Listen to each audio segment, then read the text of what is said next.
इतना सज धज के रहुआ कहाँ जात बने? अरे जान नहीं खूब भौजी पढ़े जाता नहीं कॉलेज सिवली कॉलेज जाता नहीं। तो रहुआ इतना सज धज के कॉलेज जाता नहीं तो हमारा तो न बुझाता कि रहुआ कॉलेज जात बने। ना तो कॉलेज जाता नहीं पढ़े ना। अच्छा पढ़े जात बने। पढ़े हाँ। अच्छा सुना तू ढेर पढ़ ले हुआ ना? तो हाँ लोग कहत रह कि तोर टीटू जो देवर बाना वो बड़ा पढ़े में तेज बा। हम सोचनी कि अच्छा रुक आज उनकरा से एगो सवाल पूछत है। तो कौनो शक बकाए भौजी? अच्छा पूछब तो बता देबो ना? बिल्कुल बताई भौजी पूछा ना। ठीक बा बताओ हटे का बतावा। सुना कौन चीज आता औरत लगावे रोज मर्दा लगावे एक 12 ए देवरू।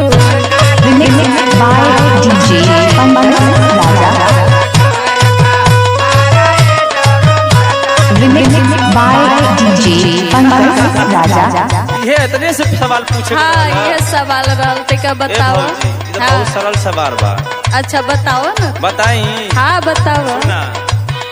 अरे मंगिया में सनुराय औरत रोज लगावे ता मर्दा लगावे एक 12 रे भौजी। अच्छा तब तक तू बड़ा तेज हुआ। कौनो शक बका? अच्छा सुना सुनावा। एगो और सवाल तोरा से करत है। हाँ पूछा ना भौजी। अगर इस सवाल के जवाब तू दे देबो तो हम जाने कि तू बहुत पढ़ल लिखल है। देबू का? ऐसन कोनो औसत का है बाड़ू? अरे हाँ कौन चीज औरत के भीतर जाता जानी पूरा पग लाया ये देवरू।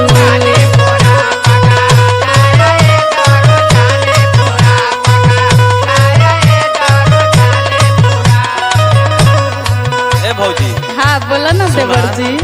इतना सरल सरल सवाल पूछबू के ना बताती गांव कोनो छोट के लइको बता दी। अच्छा तू बताओ। तो 5 में जो पढ़त था वो बता दी। हाँ सुना। अरे शंका जब जाला औरत के भीतरिया ता जानी पूरा पगा लायो ये भौजी।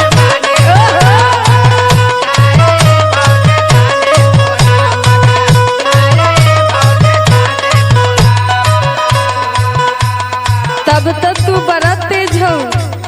हमरा तो लागत है कि तू स्कूल में पढ़े ना जाता हो ये सब करे जाता हो। पढ़े ना जाइले तो लड़ाई जाइला। तो ये सब बात तोरा कैसे पता है? अरे इंटेलिजेंट है भौजी। हाँ पूछा ना। और सुना। सुनावा। और एगो सवाल और तोरा से करत है एकरो ते का जवाब दा। अरे एकदम बिल्कुल जवाब दे। पूछा ना। हाँ बोलत है।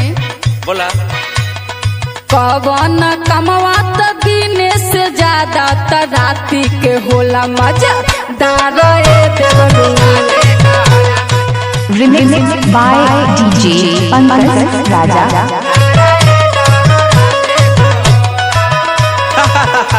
हे भौजी हाँ इतना छोट छोट सवाल पूछबू तो जवाब तो मिले जाई ना। अच्छा दा ना। सुना।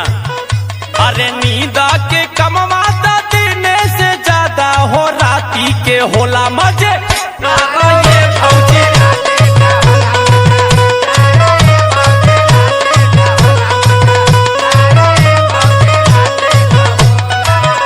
का बुझाई? हाँ बुझाई एकदम कि तू बहुत तेज हुआ। बहुत तेज बानी हम। हाँ लागते हो। Remixed by DJ Pankaj Raja। कहे ना। हाँ पूछा। और यो सवाल तोरा से करत है एकरो जवाब दे दा। पूछा ना बिल्कुल जवाब दे। कौन कमवा से बेटा बुरा बाकी निक लागेला दा मादा ए देवरू।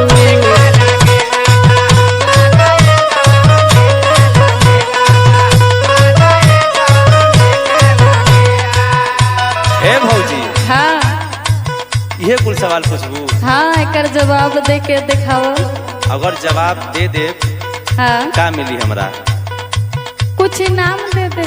अपना बहिन से बिया करा देबू ना? हाँ जरूर करा दे। बिल्कुल। पहले देख के तो देखा। सुना। हाँ बोला ना। अच्छा एको बात और। हाँ का वेदांत ट्रक से एगो ट्रक दिया देबू। हाँ जरूर दिलवा दे। अब विनोद यादव को ड्राइवरी करवाई। अच्छा हाँ सुना, अब पंकज भैया बड़ी दिलदार बने। हाँ सुना सुना सुना मेहरी में गुलामी से बेटा बुरा बाकी निक लागेला माता ये फौजी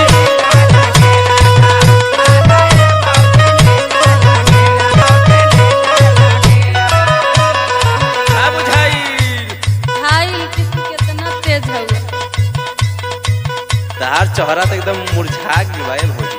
काहे मुरझा जाइए देवर जी? तहार कुल सवाल जवाब खत्म हो गई। अभी तो पूरा बाकी है, कैसे खत्म हो जाए? सुना सुनावा एगो सवाल और करत है। अरे करा ना, ओकर जवाब दे के तनी दिखावा। बस आधा घंटा के समय बा हमरा भी। अच्छा कॉलेज जाए बा हमके। जाए के कहाँ हो? शिवली कॉलेज आजमगढ़। ये कौन कॉलेज हो? सुना सुना सुनावा सुनावा जिनसे के नीचे का पहिरेली लड़की तब बोला जानी हो remix by DJ Pankaj Raja. Remix by DJ Pankaj Raja. अब बताओ बता दे तो पहले बता के तो देख। सुना ना। हाँ बोला ना। एगो ट्रक हारे चुकल बाड़ू। हाँ अपन बहिनियों हार चुकल बाड़ू तू। अच्छा अब तू कहाँ हार हुई भौजी? पहले जवाब दे के तो दिखावा। सुना। हाँ बोला ना। अरे जिनसा के नीचे पायल पहने लड़की तू सुना जवाब इस बारा ये भौजी।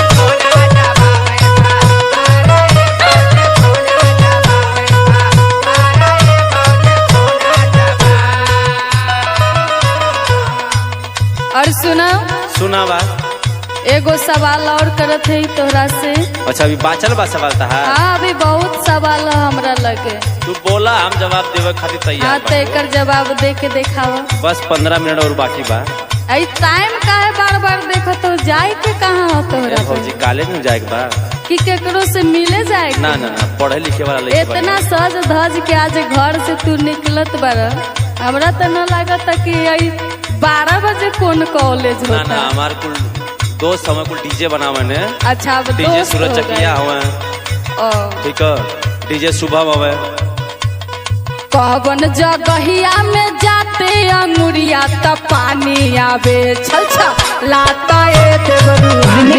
बाय डीजे पंकज राजा।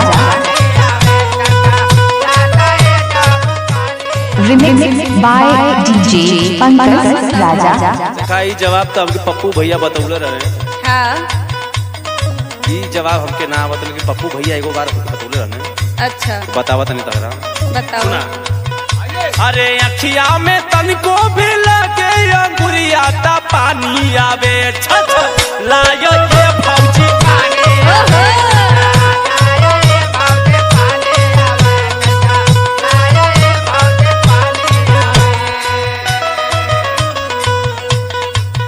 और सुनावा ई लास्ट सवाल आदित्य करत है। हाँ तोहरा से बोला। हरा लागत है कि इस सवाल के जवाब तू नहीं दे पाएगा। कहाँ न दे पाई पूछा ना। अगर दे देवा तो हम राहुल और गोल्डन भैया से कुछ इनाम हम देवाइए दे हैं। इनाम तो तू देबे करबू। टरक हारे चुकल बाड़ू। हाँ। अपन बहिनियों हार चुकल बाड़ू। अच्छा हाँ तब ना तो राहुल रागी जी के फोन लगावे के पड़ी हमरा बुझाता। ना ना ना पूछा ना।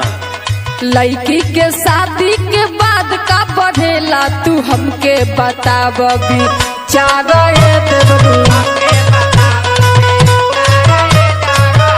Remix by DJ Pankaj Raja. अब बोला। अच्छा ये बतावा हाँ कुछ खाना ना बनौले हो?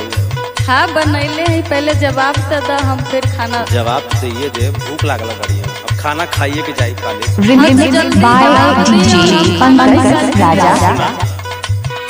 अरे जिम्मेदारी बढ़े दिया के बाद आई जाने पूरा सन सारा ये फौजी।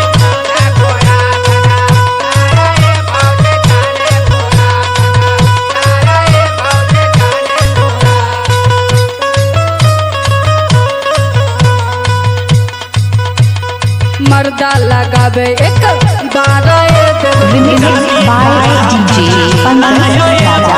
मर्दा Remix by DJ Pankaj Raja. मर्दा लगावे एक बार